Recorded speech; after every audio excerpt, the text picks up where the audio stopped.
Vous êtes président d'une association de presse.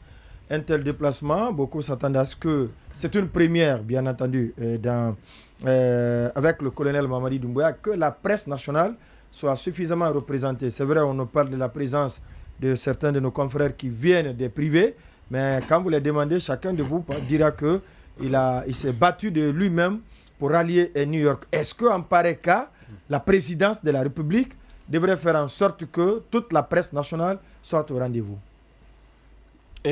Bon, c'est une question un peu délicate parce oui. que en réalité, oui. Je pars d'abord de principe. Le principe, c'est que nous sommes des organisations, des entreprises de presse privées, Dioma, Espace, n'importe quel autre média, devrait avoir la possibilité en son sein de déployer ces journalistes partout où le média estime qu'il peut avoir une information. Ça, c'est le principe, à mon avis. Hein. Oui. Maintenant, au-delà de ça, la présidence qui a, parce qu'on a senti les moyens de l'État, on a senti le besoin du président parce que dans son discours, il mentionne le peuple de Guinée. Il s'adresse, dans un des pans de son discours, il s'adresse au peuple de Guinée, auquel il exprime son attachement et tout ce qui s'ensuit. On a donc senti qu'il avait un besoin de s'adresser aux Guinéens et d'être entendu par les Guinéens. C'est pour ça d'ailleurs que le discours a été relayé sur la page Facebook. C'est pour ça que le discours a été relayé par certains médias. Je pense que ça devait passer sur la RTG. Je ne sais pas si ça a été le cas. En tout cas, Dioma l'a fait. Hein. La RTG. Donc, il y avait un besoin du président d'être vu et entendu par les Guinéens. Alors, il n'y avait qu'à traduire ce besoin-là en réalité par les services en charge de sa communication. Et ça passe par quoi? Ça passe par des facilités qu'on pourrait accorder à des médias suivis de pouvoir envoyer des journalistes et suivre cet événement. Le faire ne serait pas embarquer, ne serait pas, je vais dire, qu'on appelle entraîner les médias dans une sorte de propagande, mais ce serait de faciliter aux Guinéens, parce que c'est ça ce qui est visé, de faciliter aux Guinéens de pouvoir suivre cet événement au-delà du discours, même les contours, les rencontres que le président a dû avoir, et ça s'est fait par le passé. On se souvient du président Alpha Condé, quand même, on peut tout dire, mais il a souvent voyagé quand même avec des journalistes, même du privé. Quand il est allé, il a été élu, je pense, président de l'Union africaine. Et après, quand le mandat est fini et qu'il devait aller rendre, je me souviens à l'époque, le ministre Thibou avait organisé ça, et vous, je faisais partie. Vous, Condé, en toute discrimination pour nous autres, vous faisiez partie à l'époque de ceux qui avaient été privilégiés. Discrimination positive. Mais il y avait quand même vous n'avez pas terminé votre phrase. Il y avait des gens quand même qui avaient pris part à cela. Donc, ça n'aurait fait qu'embellir davantage cette chose-là. Mais, et c'est ça, et ça, moi, je le dis depuis cette transition. Et on va tout dire du président Alpha, son hostilité face à la presse et tout ça, mais il organisait quand même des conférences de presse. Mais ces événements, la presse privée était là quand même. C'est ce qui fait que d'ailleurs, souvent, il venait quand même poser des actes qui sont salvateurs. Par exemple, il vient inaugurer une usine, il vient faire ceci, cela. Mais après, ce qui intéresse les gens, c'est quand il a dit une usine de bonbons, une usine de livres par là. On s'attardait sur ces éléments-là, alors qu'il y avait plus important devant. Mais ça ne faisait pas que la présidence, par exemple, nous écartait de la couverture des événements présidentiels. Mais aujourd'hui, ce qui se passe aux États-Unis, avec l'absence de la presse privée, n'est que l'illustration de ce quoi nous assistons ici. Même ici, c'est la croix et la bannière pour que les médias privés puissent assister aux événements de la présidence. Et même la RTG, parce que même les reportages qui sont diffusés, on m'apprend que la voix off, on la pose ici. On alors que la RTG avait... D'ailleurs, c'est la raison pour laquelle l'autre a demandé la dernière fois que ce n'est pas la RTG qui a commis la confusion avec la même animation. Exactement, c'était la DCI. Parce que la RTG, c'est devenu un simple média de diffusion aujourd'hui. Vous prenez au moins 30% de son contenu, en tout cas le journal, il est diffusé, il est fait ailleurs. Les 10 premières minutes, c'est la présidence et tout cela. Mais ce que je vais dire pour terminer, c'est que je suis d'accord, et ça peut être un bel argument pour pour la présidence, pour dire, écoutez, vous êtes des entreprises de presse, vous êtes des privés, vous faites de l'économie, c'est à vous de savoir où vous pouvez envoyer vos reporters parce que vous avez aussi la mission d'informer la population. Mais ça aurait été bon pour aussi les services de communication de la présidence de faciliter quand même le déplacement. Parce qu'il y en a des journalistes qui voulaient aller, qui ont mené leur propre démarche. Mais il se trouve qu'il y avait beaucoup de demandes en même temps à l'ambassade. Finalement, les demandes n'ont pas prospéré. Mais regardez le monde qui se trouve aux États-Unis aujourd'hui. C'est comme si la Guinée avait déménagé aux États-Unis. Après tout ce beau monde, fait quoi? En tout cas, en ville, il n'y a rien. Fait quoi en réalité? Si ce n'est pas le discours, allez rencontrer les gens dans la rue. Si ce n'est pas ce discours, peut-être qu'ils ont pu voir à travers les télé. Demandez-leur qu'est-ce qu'ils retiennent de la participation du président Mamadi Doumbouya à ces absolument rien.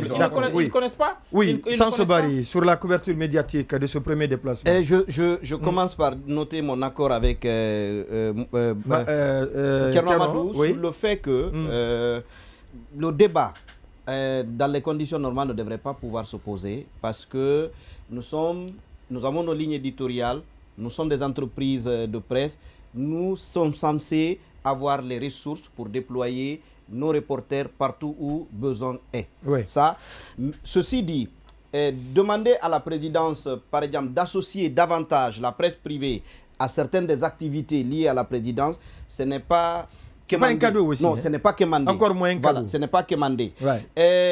Alors, d'abord pour moi, il l'a dit, c'est pour le besoin de s'adresser à tout le monde. À tout le monde, à toute la Guinée. Parce que, je ne sais pas, il y a la dernière fois, quand on a débattu de l'élément par rapport aux victimes, ou à la vingtaine de pèlerins décédés, restés à la Mecque, une des raisons pour lesquelles ça n'a pas été suffisamment connu, c'est parce que la presse privée, dans son ensemble, n'a pas été associée au compte-rendu fait par le secrétariat général de la présidence. Aujourd'hui, soyons honnêtes, un événement, hormis peut-être le cas du président de la transition est un cas à part, mais un élément diffusé à une certaine période dans le JT de la RTG a de fortes chances de ne pas être su par l'essentiel des Guinéens. Vous voulez que l'essentiel des Guinéens soit associé à ces événements, faites en sorte d'associer un certain nombre de médias de la presse privée. Maintenant, par ailleurs, moi je perçois aussi... Pourtant, la DCI, c'est quelqu'un géré par un confrère qui vient des rangs de la presse privée. Et l'autre chose que je voudrais... La personne de Moussa Moïse, c'est là. L'autre chose que je voudrais dire, et ça aussi, c'est une réalité, et elle n'est pas propre qu'à la Guinée. Les entreprises, quand vous avez dit que la presse privée, ce sont des entreprises, vous devez admettre qu'en Afrique, ce sont des entreprises fragiles. Ça aussi, vous devez pouvoir le dire. Ne pas le dire, c'est ne pas être honnête. Donc, s'il y a des possibilités de facilitation, je pense que c'est on le voit avec les autres présidents dans la sous-région.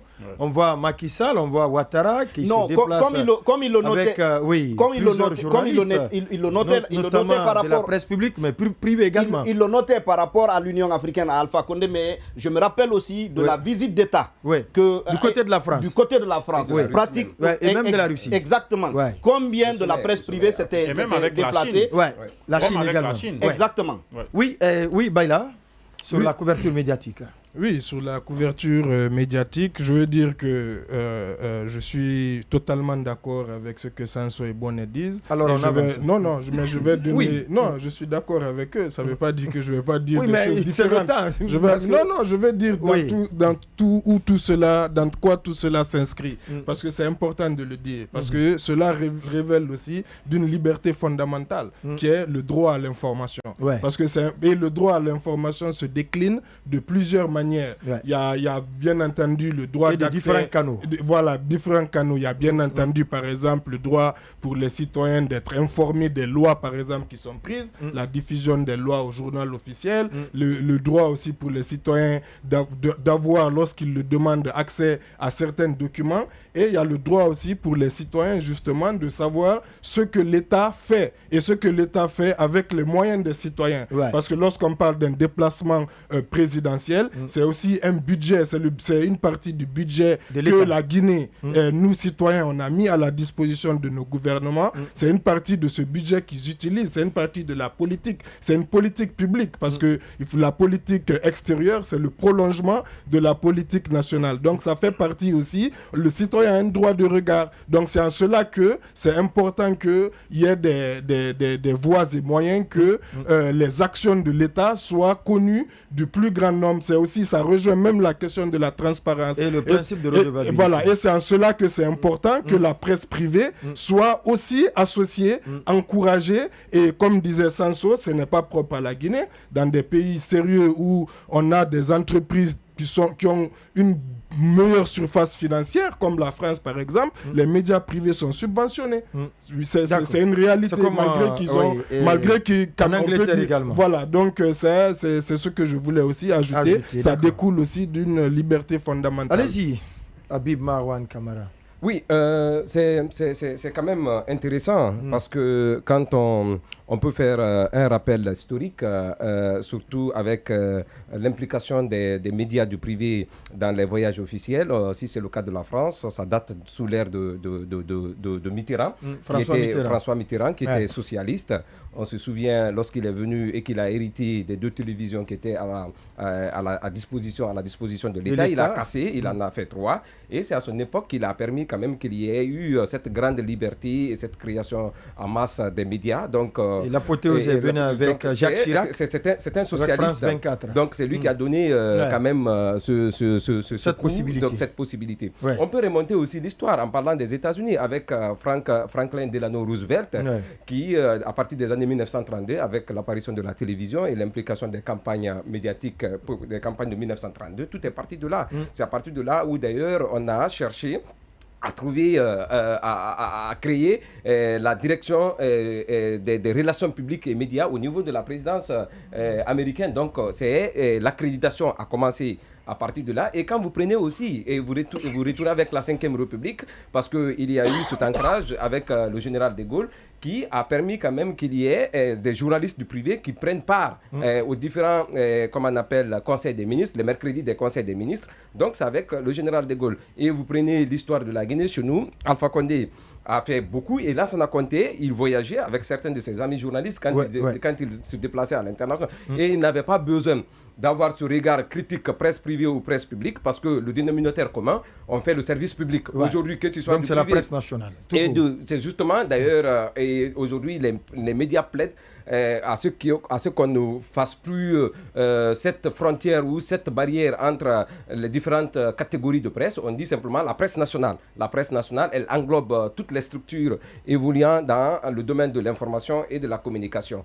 Je pense que Moussa Moïse n'aura plus demain la voix au chapitre, il n'aura plus certainement. Est-ce que la faute, c'est lui fondamentalement? Il a fait moins d'efforts jusque-là. En tout cas, on ne sait pas s'il en a fait. Oui, l'opinion n'est pas témoin. En tout cas, des efforts qu'il a fait. C'était un empereur, c'est l'empereur des critiques. À l'époque, Alpha Condé. Aujourd'hui, il était surnommé l'inspecteur Colombo. Non, c'est l'empereur des critiques.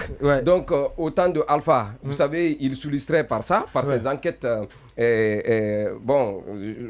Par ses enquêtes, il y a au-delà de lui, il y a aussi Kero Mamadou, qui est le conseiller du président de la transition, qui s'est servi de la presse comme étant un tremplin. Bon, on sait aussi ce qui se passe. Il y a beaucoup de nos confrères qui ont été nommés. Il y a les Azoka, il y a Kangel, il y a beaucoup de journalistes qui ont eu quand même qui ont bénéficié du décret ou de la promotion. Mais malheureusement, on ne les sent plus. Donc je me dis qu'aujourd'hui, c'est une trahison. Nos amis nous ont trahis et on a l'impression que toute la bataille qu'ils menaient au moment où ils étaient dans la presse, c'était juste, ils se sont servis de la presse comme étant un tremplin pour pouvoir accéder à des niveaux de responsabilité. Il serait important aujourd'hui de donner du crédit à la voix de la présidence ou aux actions de la République. Il faut associer la presse privée, donc la presse nationale, parce que pour l'opinion, aujourd'hui, la presse privée, elle est plus crédible que les médias d'État. Quand on associe un journaliste critique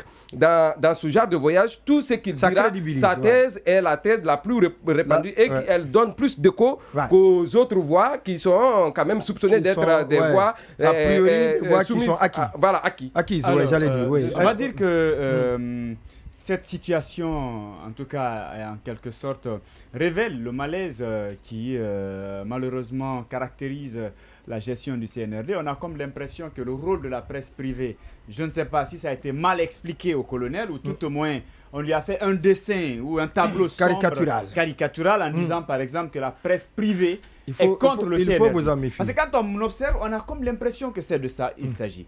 Au début, qu'est-ce qui se passait? C'est-à-dire on convoque, disons, on invite tous les médias, mais on permet à la DCI, ou en tout cas à l'époque il y avait l'armée, je ne sais pas comment on appelle cette cellule, la DIRPA par exemple, qui filmait, qui prenait les discours, et quand on vient, on coupe, on vous donne les extraits qu'ils ont envie de vous donner, que vous devriez diffuser. C'est-à-dire vous n'avez pas les roches intégrales. Non, on choisit les angles, eux ils trient, ils coupent ces extraits, on vous donne et vous n'avez autre option que de diffuser ce qu'on vous a donné. C'est ce qui se faisait au départ, mais quand même on invitait.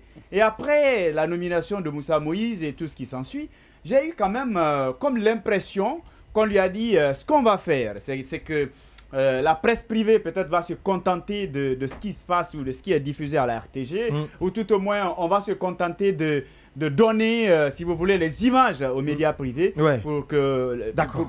Mais je pense que ce n'est pas normal. C'est pas normal. Il doit comprendre en réalité que la presse n'est pas contre le CNRD. Il faut qu'on commence à analyser. Et que justement, sur ça, on est très attendu. Il faudrait vraiment les permettre de travailler convenablement. Discours.